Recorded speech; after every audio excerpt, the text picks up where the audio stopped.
Okay, so I noticed that in the syllabus, actually, fertility diet was up next. Fertility diet is not going to be a long video anyway, so I figured I would just throw it in here.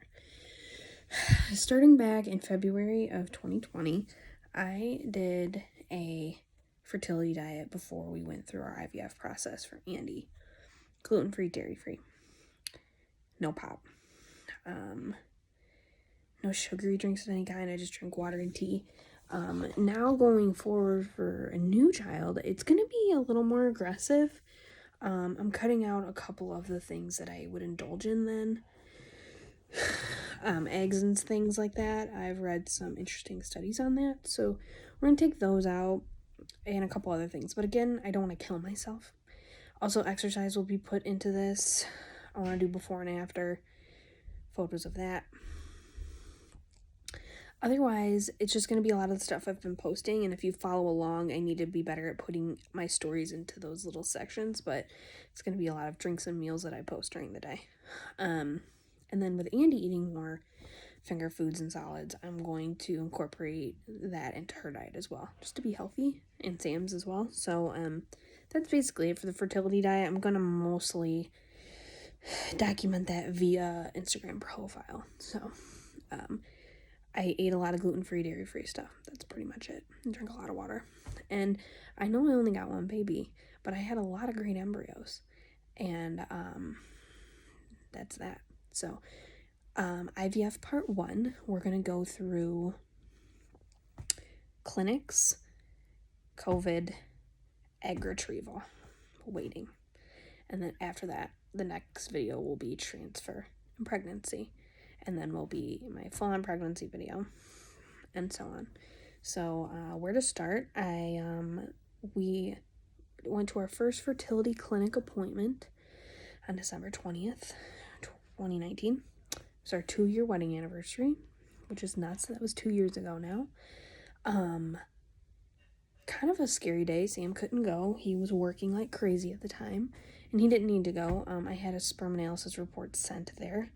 I had to get a follicle count via ultrasound, so they're going to see how many follicles I had in my ovaries for that month.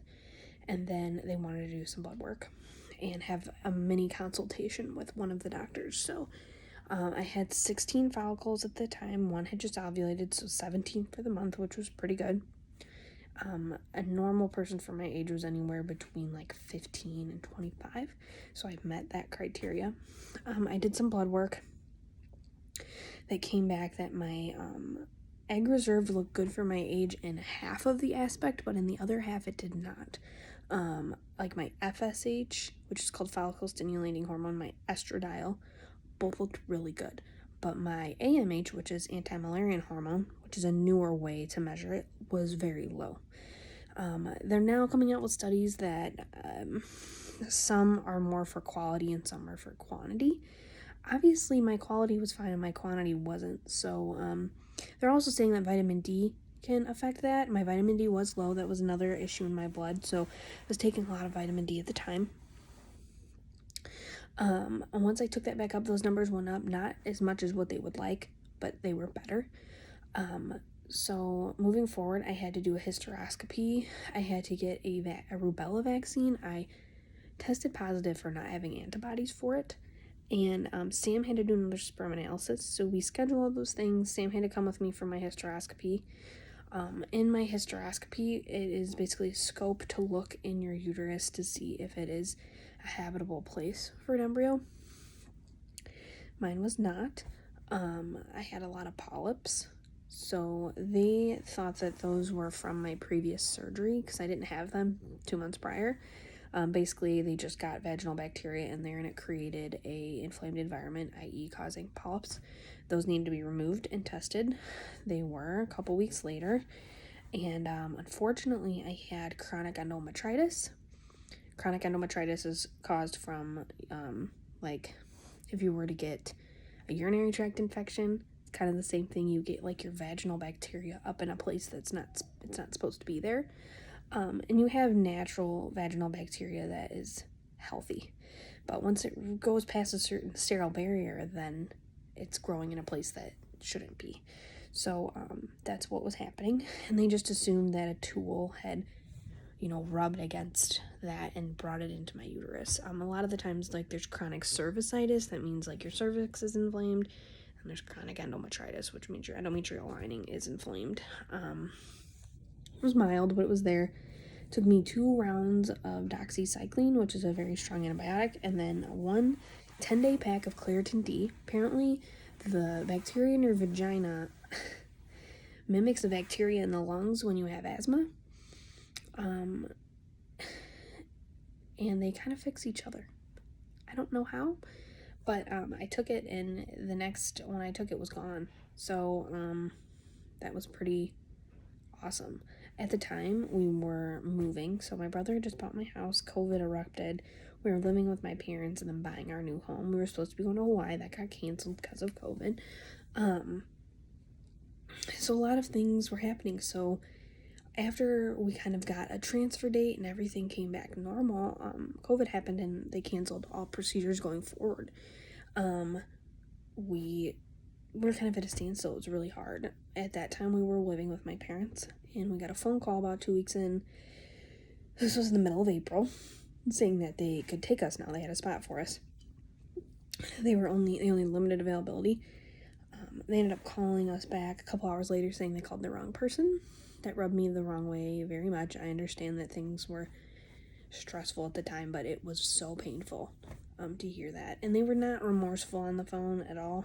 So we took that as a sign that we probably should pick a different place. I didn't love their protocol either. I'd been doing a lot of research that a day 5 PGS tested embryos were the way to go. And they were not doing that at this clinic. They were doing day 3 embryos, which are kind of a thing of the past. So I was researching a couple other doctors, and one of them happened to be a guy that I'd watched on YouTube all the time, and I didn't put 2 and 2 together. He has his own show called Infertility TV. His name's Dr. Randy Morris, and his clinic was in Naperville, which was closer. I was going to, like, St. Charles. Or, not St. Charles, what the heck is it? It's kind of like where Great America is. Up that way, it was like 2 hours versus a 48-minute drive to Naperville. And his guy's reviews were glowing. He'd been on the news several times. He had a lot of newer technologies. And my insurance took him, so that's where we went. I had a phone consultation with him. They got all of my records over there, and they were going to use most of the same medication I had already had from the previous clinic. So it worked out really good, and he had a spot for me as soon as I started my next cycle. I went in for just a follicle count, and then they started everything. I started my stimulation protocol, which consisted of 4 medications over 2 weeks. I didn't take all of them at the same time. It started out with 2 a day for about 5 days, and then they added a 3rd, and then at the end you added a 4th. And what you're doing is each month you get a new vat of eggs in your ovaries, and one matures and grows and is ovulated. What they're doing is they are growing all of your eggs, and they're stopping ovulation. And in that time when they're stopping ovulation, they're trying to get all of those little embryo egg follicles out, and they're going to make an embryo. So, and just as a note, not every follicle has an egg, and some follicles have multiple eggs. So you kind of don't know what you're getting. Anyway, I had reached to the point of retrieval. Sam could not go in at this time, but he did have to go get a sperm sample.